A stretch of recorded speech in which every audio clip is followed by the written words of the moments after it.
وبركاته. بسم الله الحمد لله رب العالمين والصلاة والسلام على أشرف المرسلين سيدنا محمد وعلى آله وصحبه أجمعين أما بعد. اللهم علمنا ما ينفعنا وانفعنا بما علمتنا وزدنا علما. So inshallah, today we'll start with our lesson in regards to the description of the Prophet ﷺ's prayer. And the first thing that we need to focus on is in regards to the intention. Whenever a person is about to perform any amal, any action, when it comes to the ibadat, they need to come with the intention regarding that ibadah, that action. For that reason, Allah subhanahu wa ta'ala, He said, وَمَا أُمِرُوا إِلَّا لِيَعْبُدُوا اللَّهَ مُخْلِصِينَ لَهُ الدِّينَ حُنَفَاءَ وَيُقِيمُوا الصَّلَاةَ وَيُؤْتُوا الزَّكَاةَ. And they were not ordered except to worship Allah subhanahu wa ta'ala with sincerity towards the religion. Yani towards Allah subhanahu wa ta'ala's religion, and to establish the salah. So all the actions that a person does, it requires intention, it requires a niyyah. And the Prophet ﷺ also says that إِنَّمَا الْأَعْمَالُ بِالنِّيَّاتِ وَإِنَّمَا لِكُلِّ امْرِئٍ مَّا نَوَى. That every single person, all his actions that he does is according to his intention. So whatever intention he intends for his actions, that's what he will be getting out of that action. If he intended the worldly affairs from it, that's what he will be getting from that intention or that action. And if he intended it for the sake of Allah subhanahu wa ta'ala, then his reward is with Allah subhanahu wa ta'ala. Now in regards to the intention, where is the location of the intention? Is it upon your tongue, upon the heart? It's upon the heart. You make the intention from within. Unfortunately, you'll find many people as they stand up for salah and make the intention of praying salatul dhuhr 4 rak'ats and so on. This is incorrect. Nothing from this has been narrated from the Messenger sallallahu alaihi wasallam. Some of the scholars, they use the dalil in regards to the Hajj and Umrah. لبيك اللهم بعمرة or لبيك اللهم بحج, and they say that this is talaffuz bil an-niyyah. This is you uttering your intention for Umrah or your intention for Hajj.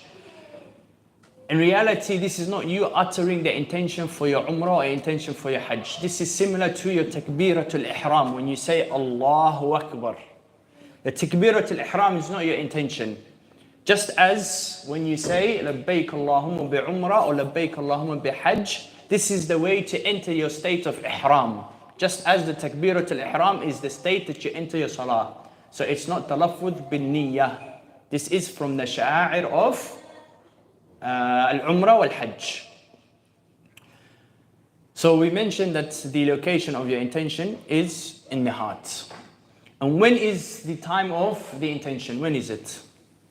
Before you enter the salah, after you enter the salah, or simultaneously as you enter the salah? The scholars, they say that it is simultaneously as you enter the salah. When you are making the takbir. When you are making the takbir. Allahu Akbar. When you're making that Allahu Akbar, you make the intention with whatever salah that you are praying. Whether it is fard, whether it is nafil, or whether it is the salah that you're praying at that time. So once that person makes the intention, he has entered the salah. Some of the scholars, they bring up a scenario where a person is rushing towards the masjid and he comes while the imam is in the salah. For example, he's in the ruku' and he wants to catch up to the salah, and he does his takbirat al-ihram. The intention that he makes here, is it the intention for the salah, or sufficient for him is that waqt al-salah entered, the time of salah has entered. Some of the scholars, they say that because it's waqt al-salah, that the salah of that moment has entered, it is sufficient for him to make the intention of whatever salah that the imam is praying, and he enters the salah because it is the waqt of that salah. While other scholars, they say that you have to make the intention of that specific salah. So you have to pause and make the intention and make the salatul dhuhr, and then enter Allahu Akbar and go into the ruku'. So the scholars differed in that. والراجح is, and the one that is most salim, is that you make the intention of the salah that you are about to pray. You make the intention of the salah that you are about to pray. Don't wait and believe that the salah's time is dhuhr, so whatever I'm praying right now is automatically dhuhr. Make sure you make your intention that what I'm praying is salatul dhuhr.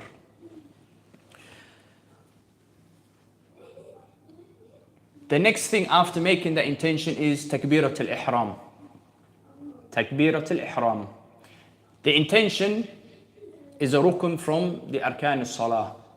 And the takbiratul ihram is also a rukun from the arkan as-salah.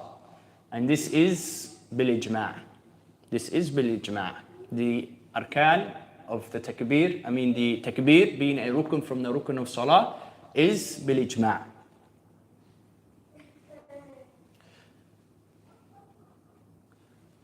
Now the person enters the salah with Allahu Akbar. Sah? What happens if the person is late to the salah and the imam is in the position of the ruku'? Does he skip the takbiratul ihram, or he goes and he makes his takbiratul ihram and then he enters the ruku' position with the second takbir? The scholars all agree that the person needs to make takbiratul ihram before moving on into the next position. So if the imam is in the ruku' position and you have entered the masjid, you make your takbiratul ihram, Allahu Akbar, then you make your second takbir to enter into the ruku' or the sujood or whatever other position that the imam is in. Unfortunately, many people, they rush into the salah, Allahu Akbar, one takbir, and they go straight down into whatever the position that the imam is in. The takbiratul ihram, when the person makes it, he makes it while standing. He makes it while standing. You start your salah in the position of standing. Once you've started your salah in the position of standing, then you are able to sit. If the person is unable to continue standing, then he is able to sit. So when you're starting your salah and you're starting with your takbir, you're starting at a position of standing. You're starting at the position of standing. If you're unable, then you continue to sit down and continue to do the rest of the amal while seated.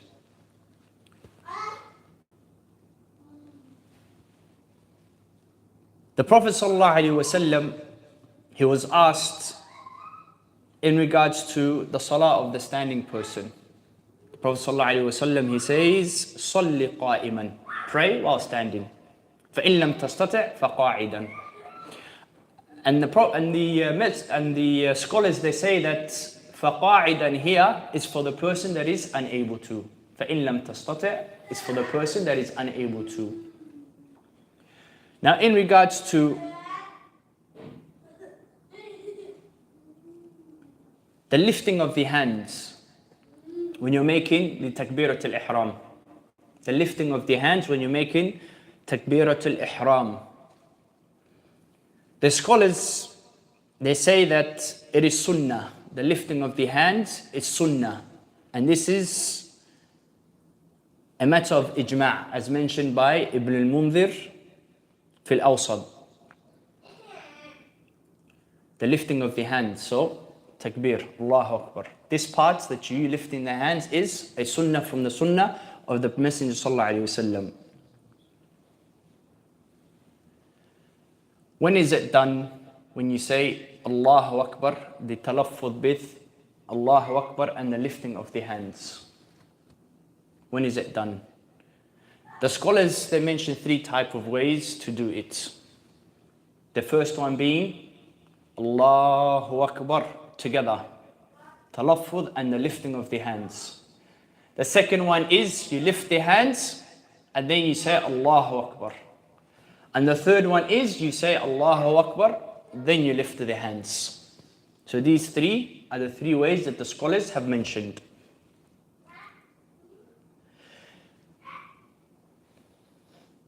The one that is together, the talaffuz be Allahu Akbar and lifting the hands at the same time, doing both at the same time simultaneously, Allahu Akbar. This is the position of the Malikiyah, the Hanabila, and also the Shafi'iyah. And this is the position that Imam al-Bukhari chose. This is the position of the Malikiyah, the Shafi'iyah, and the Hanabila, also the position of Imam al-Bukhari. And the evidence that they use is Ibn Umar radiallahu anhu, he says, كان إذا دخل في الصلاة كبر ورفع يديه. كبر ورفع يديه.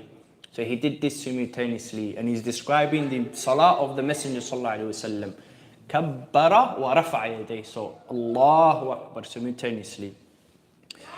And Malik ibn al-Huwayrith, he mentioned also, found in Sahih al-Bukhari, إذا صلى كبر ورفع يديه. إذا صلى كبر ورفع يديه. And Ibn Umar, he mentions in another hadith found in Sahih al-Bukhari, he says, رأيت النبي صلى الله عليه وسلم افتتح التكبير في الصلاة فرفع يديه حين يكبر حتى يجعلهما حذو من كبيه. That the Prophet صلى الله عليه وسلم opened the salah with the takbir. He opened the salah with the takbir. And he lifted his hands while he was making the takbir. And he lifted his hands while he was making the takbir. So this is a clear-cut statement describing the actions of the Messenger sallallahu alaihi wasallam. For the first two ahadith, you can argue making the takbir and lifting the hands up. It could be simultaneously, it could not be simultaneously. Because he said and, which is after the takbir. You can argue a case there. But with this third hadith, narrated by Ibn Umar, he said, Hina, while he was saying the takbir. So he was lifting his hands up while saying the takbir. Bima'na, they were going together simultaneously. The other position of takbir, then the hands. So you say Allahu Akbar, then you lift the hands. This is the position of the Hanafiya and some of the Shafi'iyya and also Ishaq ibn Rahoy. This is the position of the Hanafiya, some of the Shafi'iyya, and the position of Ishaq ibn Rahoy. And they go with the hadith found in Sahih Muslim, also by Ibn Umar, where he says, رَفَعَ يَدَيْهِ حَتَّى تَكُونَ حَذَوْ مِنْ كَبَيْهِ ثُمَّ كَبَّرَ. That he lifted his hands until they were equal with his shoulders, then he made takbir. Then he made takbir. So the first narration, narrated by Ibn Umar himself, which was found in Sahih Muslim. The difference in this narration and the first narration is thumma. At first he used warafa'a. The second one he used thumma rafa'a. Here it's indicating that it was after he said the takbir. Thumma kabbar. Lifted his hands up, then made the takbir. Also, they use another hadith that is found in Sahih ibn Hibban and Sunan ibn Majah. And it is from Abu Humayd al-Sa'adi.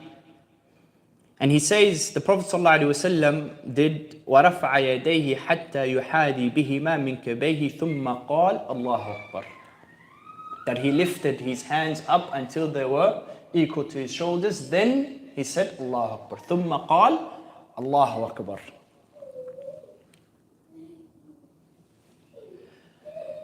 Some of the Malikiyah, they hold the position of the takbir, then the hands.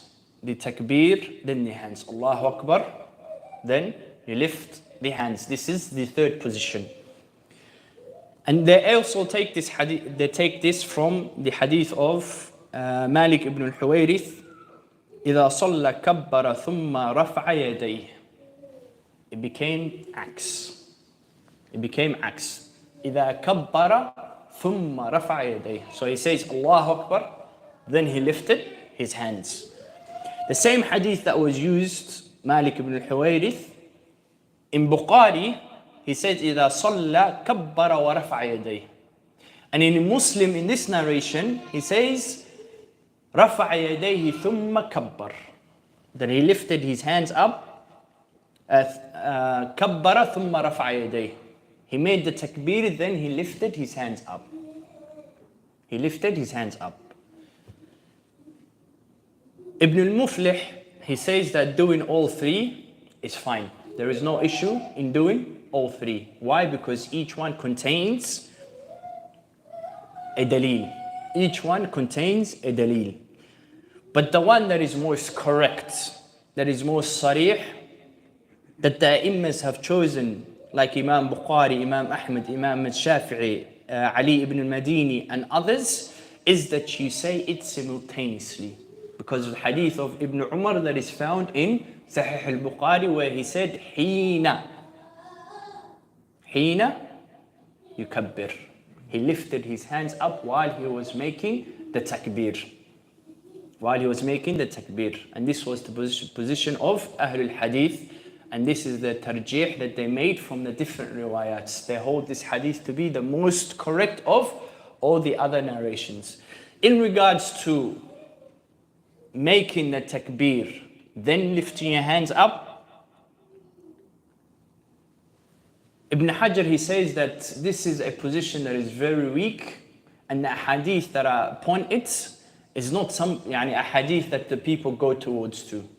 The people unanimously go between the first and the second, which is to lift your hands up while saying it, or to lift your hands up and then say it. To lift your hands up and then say it. Not to say the takbir and then lift your hands up. He said that this is a far-fetched position from the scholars. Majority of the scholars, they fall in between the first two. In regards to the fingers, so when you have your hands up, in regards to the fingers, bringing them together, keeping them together, this is the position of the Hanabila. And separating them, having them spread as your hands are lifted, this is the position of the Ahnaf and the Shafi'iyah, having them open like this. In regards to the Hanabila, they mention a hadith narrated by Abu Huraira. They say, كان رسول الله صلى الله عليه وسلم إذا دخل في الصلاة رفع يديه مدا. That when the Prophet صلى الله عليه وسلم entered the salah, he would lift his hands straight. And they said that when you lift your hands straight, automatically your fingers come together. So in the hadith, there is no clear indication that the Prophet ﷺ's fingers were together. But from the istidlal, from the understanding of that nas, is when you lift your hands up together, automatically your hands come together. So they say that this is why you need to keep your hands together. So this is looking into the nusus and deriving an understanding from the text. As for the Ahnaf and the Shafi'iyah, they use a hadith also narrated by Abu Huraira, found in At-Tirmidhi. So the first hadith is found in Sunan Abi Dawood and At-Tirmidhi, and also in Musnad Imam Ahmad. The second hadith found in At-Tirmidhi, Abu Huraira, he says, قال كان رسول الله صلى الله عليه وسلم إذا كبر للصلاة نشر أصابعه. When the Prophet صلى الله عليه وسلم, he made takbir for salah, he would spread his fingers.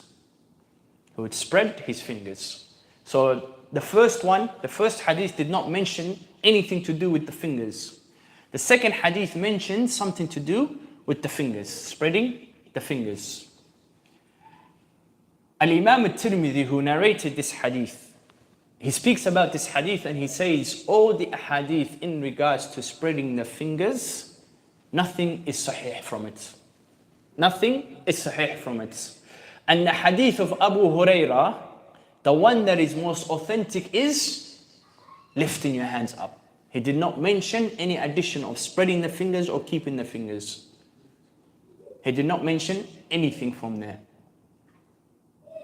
So that this hadith, the second hadith found in Tirmidhi, is a hadith that is da'if. So which takes us back to the same position, the positioning of the fingers. So the scholars, they do jaamy.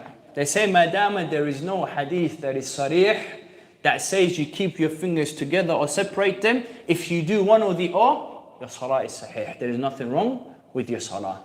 Why? Because there is no hadith sarih that mentions the positioning of your fingers, whether they're together or whether they are open, spread apart.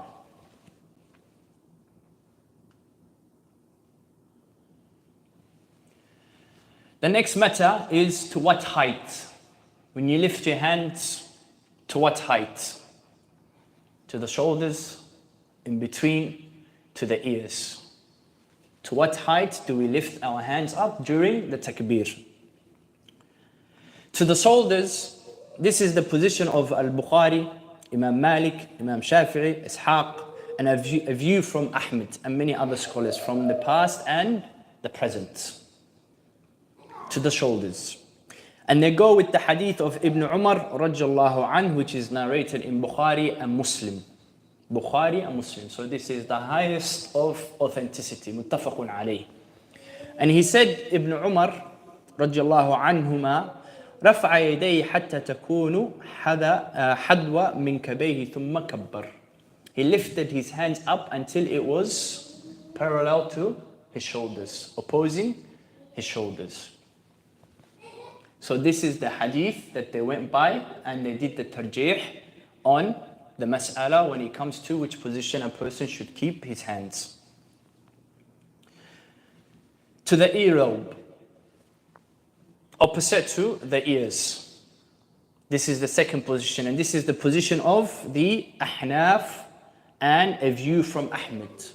So Imam Ahmed, he sees both views. He sees it to be to the shoulders, and he sees it to be to the ears. Both have been narrated from Imam Ahmed.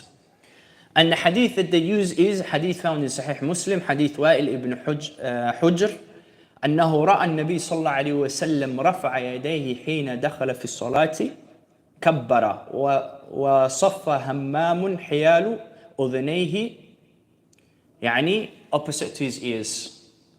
So Hammam, when he explained or he showed the companions, the tabi'een, how this was performed, he performed it towards his ear. He lifted his hands up towards his ear. And this hadith was narrated in Muslim.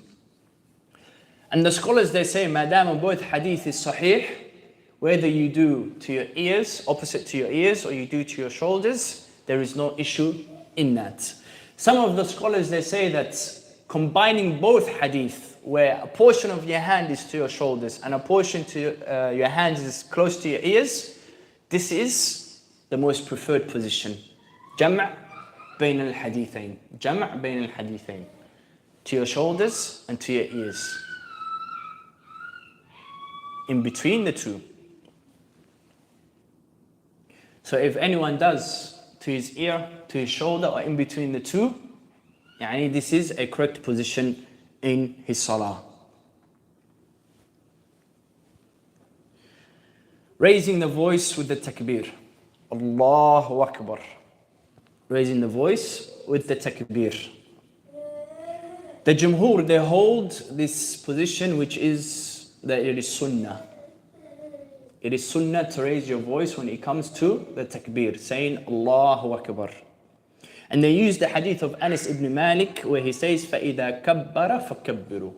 If the Imam, he says Allahu Akbar, then you also say Allahu Akbar.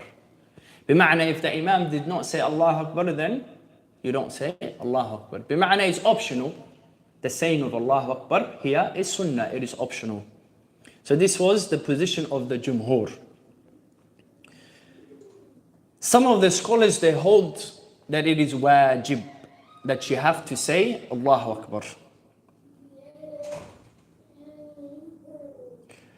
And they do istidlal of the action of Abu Bakr radiallahu anhu. Whenever he was praying behind the Messenger sallallahu alaihi wasallam, he would do the takbirat after the Messenger sallallahu alaihi wasallam, so the people in the back rows can hear him. And the scholars, they say if it's sunnah, then it was not necessary for Abu Bakr to do this. It is not necessary for Abu Bakr radiallahu anhu to do this. And this was the tarjih of shaykh uthaymeen rahimahullah.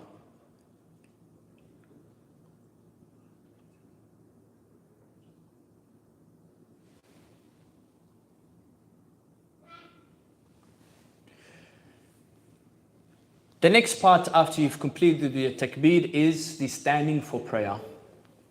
The standing for prayer. Your salah, as we mentioned, when you're making your takbir, you start in what position? You start in the position of standing. And standing is a pillar from the pillars of the salah. Al-qiyamu rukn min as-salah. It is a pillar from the pillars of salah. And this is ijma'. It is ijma' that the position of salah is from a standing position. You start with a standing position. And they go with the hadith of Imran ibn Hussein, where the Prophet ﷺ, he said, "Salli qa'iman," pray while standing. So the Prophet ﷺ is commanding us to salli qa'iman, pray while standing. Only if you are unable to pray while standing, then you are able to move into the next position. As for the nafil prayers, as for the sunnah prayers, then it is okay if you start your salah while seated. It is okay if you start your salah while seated. This is only for the fard prayers. Aisha radiallahu anha, she mentions that the Prophet ﷺ used to sit during his night prayers. He used to perform his night prayers while seated. And the night prayer is what? Is a nafil prayer. It's a sunnah prayer. So the scholars, they use this as dalil. You can start your nafil prayer while seated. And the Messenger ﷺ used to also pray on his riding beast, his sunnah prayers. Bima'na, he was seated while he was riding.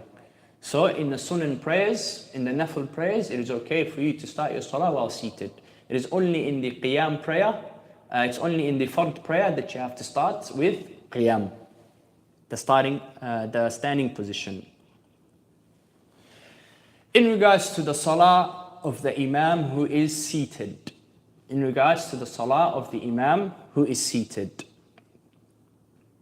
what is upon the ma'moom? Those that pray behind him, what is upon them? If the imam started his salah seated, or he's in the salah and you join the salah while he is seated, what do you do? The scholars, they say that he starts the salah while standing. He starts the salah while standing. And others have said, no, he needs to sit with the imam. He needs to sit with the imam. Those that said he needs to sit with the imam, they used the hadith of Aisha radiallahu anha, when she said that the Prophet sallallahu alaihi wasallam one day was leading a group of people, and they joined him. A group came late. One day the Prophet sallallahu alaihi wasallam was praying, and a group of people joined him in salah. And when they joined him, the Prophet ﷺ was in a position of seating. So he was seated. They stood up for the salah. They remained in the position of standing. The Prophet ﷺ, he looked towards them and he pointed his finger for them to sit down. And they sat down. And after the salah finished, the Prophet ﷺ, he said to them, if you see your imam standing, stand. And if you see your imam sitting, sit. Pray with the imam. Pray with the imam. Pray the way that you see the imam is praying. Also in the hadith Jaabiree radiallahu anhu, he said that we joined the Prophet ﷺ in prayer while he was seated. And he said he looked towards us and he told us to sit down. Yani he indicated with his hands for us to sit down. So they sat down. And the Prophet ﷺ, he said to them, ائتموا بأئمتكم إن صلى قائما فصلوا قائما وإن صلى قاعدا فصلوا قعودا. Follow your imams. Follow your imams. If he prays standing, pray standing. If he prays sitting, pray sitting. Some of the scholars that say no, the person has to be standing. They say that standing is a rukn from the salah. And the only person who can sit is a person who is unable. So if you are able, then you have no right to sit. And they say that during the death of the Prophet ﷺ, he came out to pray with his companions when Abu Bakr radiallahu anhu was leading the salah. When he came to the first row and he joined Abu Bakr, he stood to the left of Abu Bakr radiallahu anhu, indicating that the Prophet ﷺ assumed the position of leading the salah. He assumed the position of leading the salah. And he was seated in that salah while the rest of the companions were standing. Abu Bakr radiallahu anhu, he connected his salah with the Prophet ﷺ. When the Prophet ﷺ went down, then Abu Bakr would go down. So he would follow the prayer of Abu Bakr, the prayer of the Prophet ﷺ. And the rest of the people followed the prayer of Abu Bakr radiallahu anhu. So the Prophet ﷺ remained seated and he completed his salah while seated, and he did not say anything to them, while everybody else was standing. So here it shows that the scholars that said that you have to be standing, that the rest of the companions were capable of praying while standing, that's why they remained standing. While the Prophet ﷺ was not capable of standing, that's why he prayed seated. So they say if there's qudra when it comes to standing, you have to stand.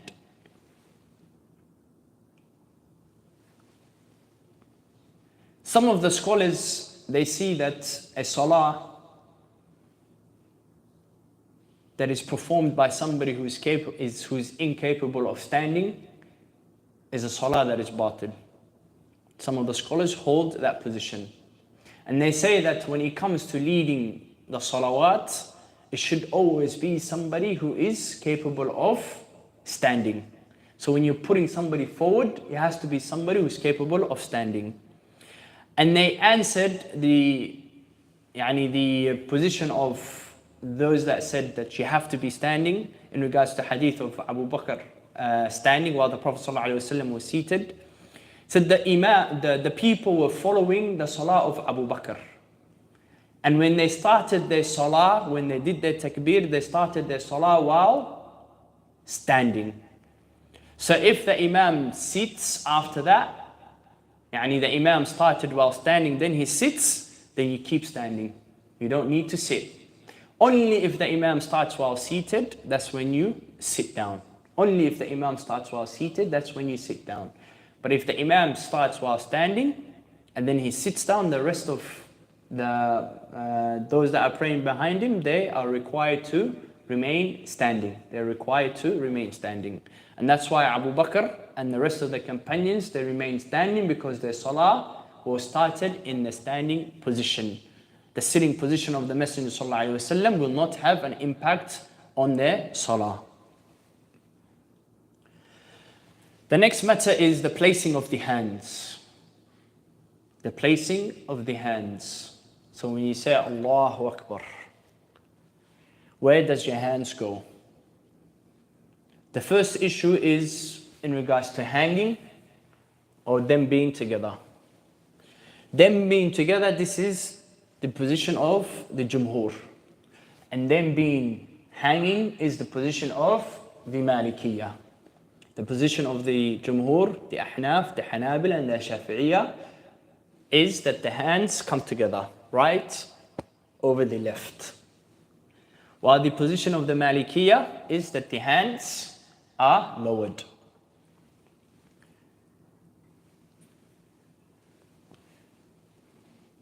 The Malikiyah, the evidence that they use is the hadith in regards to Musi' Salah, the one that was not praying correctly, and the Messenger ﷺ taught him to pray correctly. Said in that salah, nowhere it mentions the placing of the hands one over the other. Nowhere in that salah mentions the placing of the hands over one another. The Jumhur, they say that the placing of the hands right over the left, there are many ahadith that indicate this. For example, the hadith of Sahal ibn Sa'd.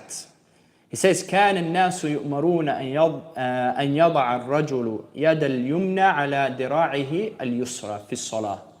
That the people used to be ordered to place their right hand above their left hand on their forearm during salah. And this is hadith that is found in Bukhari. And the hadith of Wa'il ibn Hujr, وَوَضَعَ يَدَهُ الْيُمْنَى عَلى الْيُسْرَى, also found in Muslim. And the hadith of Ibn Mas'ud, أنه كان يصلي فوضع يده اليسرى على اليمنى فرآه النبي صلى الله عليه وسلم فوضع يده اليمنى على اليسرى.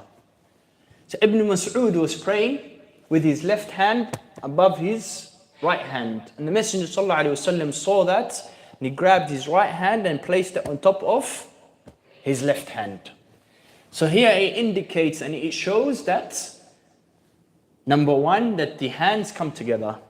And the way that the hands come together, it is the right over the left. And the answer in regards to the hadith Musi'i Salah, replying back to the Malikiyya or refuting the Malikiyya's position that the hands are down, they say that the hadith was speaking about the arkan or the wajibat of the salah. The arkan and the wajibat of the salah. The Messenger ﷺ was focusing on those, because if you rectify those, then your salah is accepted. The mistakes that was coming from this companion was in regards to his arkan and his wajibat. It was in regards to his arkan and his wajibat. So he was teaching him upon what is required from him in regards to his arkan and his wajibat. That's why the mentioning of the position of the hand was not there. It wasn't from the mistakes that he was doing. And they say also, Al-Qas muqaddam al-'am. That hadith is 'am. Musi'i Salah, the Prophet ﷺ is speaking generally. But these ahadith are khas in regards to the position of the hands. So these khas narrations are brought forth or muqaddam, preferred over ahadith that are general. Why? Because it pinpoints the mas'ala. It speaks directly about the mas'ala. And the mas'ala is in regards to the positioning of the hands. So these hadith indicate the positioning of the hands is the right over the left. The next question. We agree that it is the right over the left. But how is it? The scholars, they explain it. They have 4 different positions. Palm on the hands. Hand grabbing the wrist. Hand grabbing the wrist. Hand on the wrist. Hand on the forearm. The only time they mentioned grabbing was grabbing the wrist. Hand on the hand, palm on the hand. Hand grabbing the wrist. Hand on the wrist area, or hands on the forearm. These are the 4 positions that they mentioned.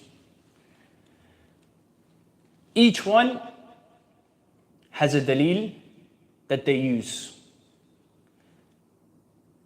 There are 2 dalil that are sahih. There are 2 dalil that are sahih. The first one, that the right hand being on the wrist or on the forearm. The wrist or the forearm. The second one is the grabbing of the wrist. The grabbing of the wrist. These 2 are the 2 positions that have authentic hadith. The other 2 positions, they don't have authentic hadith. So the scholars, they say that what is preferred for you to do is to place the hand either by grabbing the wrist or on the forearm. By grabbing the wrist or the forearm. This is what's authentically narrated from the Messenger ﷺ.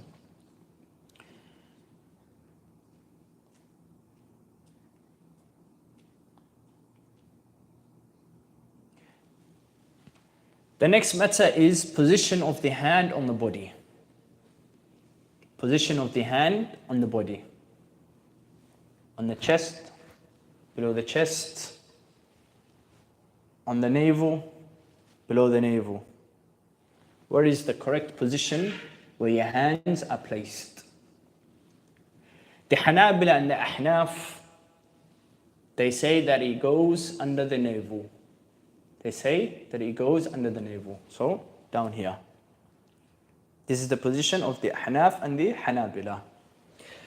And they use a hadith that is mursal. A hadith that is mursal by Muhammad ibn Sirin.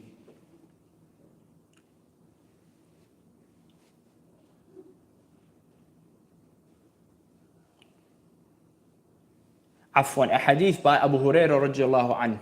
A hadith by Abu Hurairah radiallahu anhu, where he says, من السنة أن يضع الرجل يده اليمنى على اليسرى تحت السترة في الصلاة. A hadith from Abu Hurairah.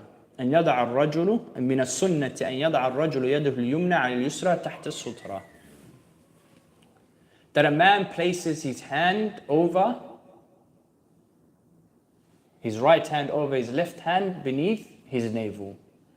And this is qawl sahabi, because he said min as-sunnah. This is qawl sahabi. So this is mawquf عند man? عند Abu Hurairah. And this was also the position of Ali radiallahu anh and many other companions, that they would tell the people, encourage the people to place their hands under the navel. And above the navel, under the chest, is the position of the Malikiyya and the Shafi'iyya. And they use the statement of Tawus, who was a tabi'i.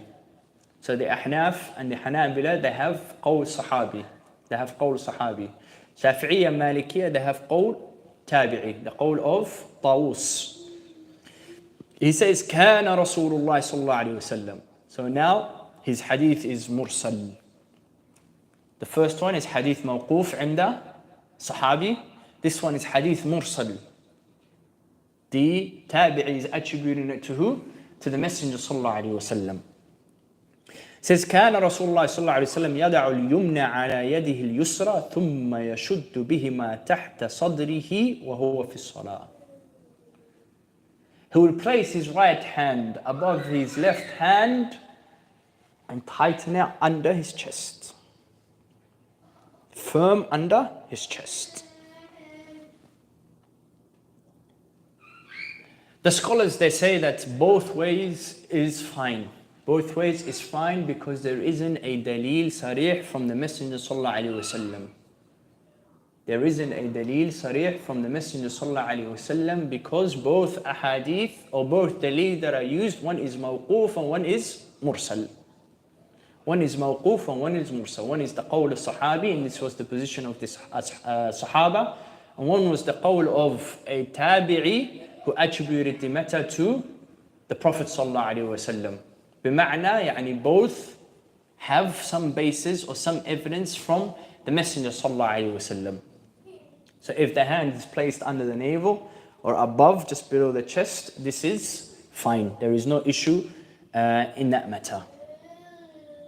And this was the tarjih of Al-Imam At-Tirmidhi, also Al-Imam Al-Shafi'i, also Ibn Qudamah, and many other scholars. That wherever you place your hands, it is fine. Wherever you place your hands, it is fine. The last matter for the night is the positioning of the eyes. Where do the eyes go during the salah? The Jumhur, they hold the position that the eyes go to your place of prostration, where you'll be placing your head. And this is taken from a hadith that is also mursal, from Muhammad ibn Sirin, who is one of the great tabi'in.